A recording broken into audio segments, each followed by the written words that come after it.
रितेशजी देशमुख, तुम्ही छत्रपती शिवाजी महाराजांवर चित्रपट निर्माण केला, हार्दिक अभिनंदन. तुम्ही स्वतः छत्रपती शिवाजी महाराजांची भूमिका साकारली, हार्दिक अभिनंदन.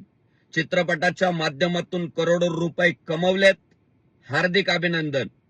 पण छत्रपती शिवाजी महाराजांचा चित्रपट यशस्वी झाल्यानंतर तुम्ही जे स्नेह संमेलन आयोजित केलंय, त्या स्नेह संमेलनात जे दिवे लावलेत ना, त्यावर मात्र आमचा आक्षेप आहे.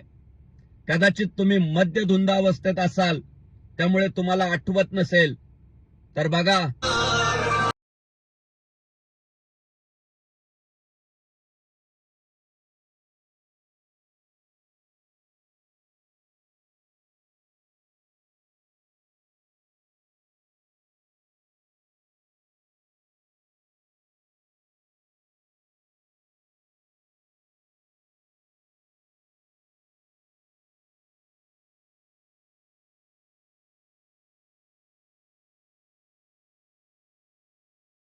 रितेशजी देशमुख, थोडी जानाची नाही पण मनाची लाज ठेवा.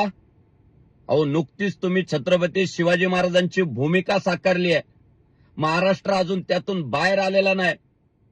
इतकं महाराष्ट्राच्या भावनेशी नका खेळू. आणि काय नंगा नाच करायचाय तो करावं, पण आमच्या छत्रपती शिवाजी महाराजांची अश्वारूढ प्रतिमा तुम्ही सदऱ्यावर लावताय आणि तो सदरा घालून अर्धनग्न महिलांमध्ये नाचताय. दारू पिणारी लोक तिथे दिसतात. लाज नाही वाटत? अहो, तुम्ही ग्रेट ग्रँड मस्तीवालेच आहात, हे पुन्हा एकदा सिद्ध केलं. पण काय ग्रेट ग्रँड मस्ती करायची ना, ती नागडी होऊन करा.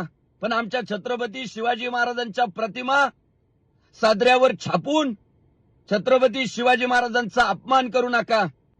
अधिक बोलणार नाही, पण महाराष्ट्राचे हिंदुत्ववादी वाघ एकनाथराव शिंदे साहेब यांचं एक वाक्य तुम्हाला तंतोतंत लागू होतं. ऐका. लांडगा वाघाचं कातड्यात पांघरून वाघ होऊ शकत नाही.